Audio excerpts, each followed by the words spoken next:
Réanimer les cœurs de ville, comment on fait? Alors déjà, on fait un petit diagnostic de ceux qui sont là, ceux qui se développent, parce qu'il y en a qui se développent, il y en a qui vont bien, et puis il y en a d'autres qui vont pas. Moi, par exemple, j'ai revu toute la politique de circulation. Voilà. Il y avait 20% de voies entrantes, 80% de voies sortantes. Il fallait rééquilibrer. J'ai revu la politique de stationnement. Moi, j'ai essayé de le mettre gratuit. Je ne dis pas qu'il faut le faire dans toutes les villes. Stationnement de surface. C'est qu'est-ce qu'on peut aider? Moi, je ne suis pas le commerçant, je leur dis toujours, je ne suis pas là pour tirer le rideau. Ce n'est pas mon rôle. C'est encourager peut-être à s'adapter. L'idée, par exemple, quand j'ai fait des grandes zones bleues, travailler avec les commerçants, c'est de leur dire aussi, peut-être que en contrepartie, parce que je renonçais à 700 000 euros de recettes par an, c'est pas rien, comment vous ouvrez différemment? Moi, j'entends beaucoup de gens qui me disent je ne peux pas y aller en centre-ville, c'est fermé.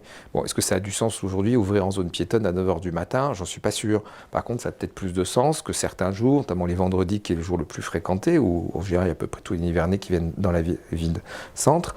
On ouvre en décalé, on ouvre entre midi et 2, mais s'il y en a un sur 5 qui ouvre entre midi et 2, ça ne marche pas, donc il faut que tout le monde le fasse, comme on ouvre parfois jusqu'à 19h30, 20h. Dans les grandes villes, c'est naturel, c'est même presque toute la nuit. Chez nous, ça ne l'est pas. Ou alors, il y a quelques petites épiceries qui le font, parce que voilà, c'est une spécificité.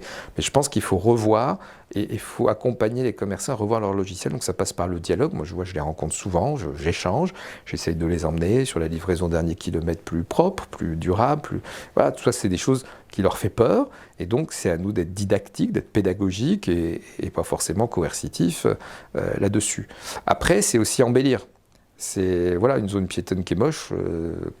Bon, si vous voulez acheter une alliance, vous irez chez votre bijoutier, mais si vous n'avez pas un but précis, vous ne viendrez pas.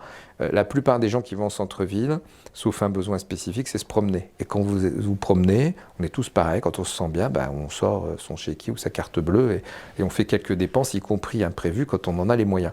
Donc voilà, c'est être aidé à cela, et je le vois moi sur la zone piétonne, j'ai enfin obtenu qu'elle soit prise en compte dans le plan de relance, parce que c'est pas que de la voirie, c'est aussi du numérique, un peu comme dans les grands pôles, orienter les gens, mieux sécuriser, végétaliser, créer des zones de fraîcheur, etc. Donc ça a un vrai sens, c'est d'être voilà, d'être aux petits soins pour son cœur de ville, parce que le cœur de ville, c'est le cœur de l'agglomération, bien souvent dans la ville-centre, et puis un cœur qui bat plus, c'est une ville morte, donc ce cœur, il doit battre et il doit attirer plus de gens. Mais ça passe pas que par l'élu, c'est ça que je veux dire à nos amis commerçants, c'est aussi leur activité, leur dynamisme, et puis il y a quelque chose qui marche bien, qui coûte pas forcément très cher, c'est l'animation. Voilà, vous faites une animation, vous faites venir les gens, à part ceux qui regardent rien de ce qui se passe, il y en a encore quelques-uns parfois, mais franchement, c'est que ça bouge, quoi. C'est que ça bouge intelligemment.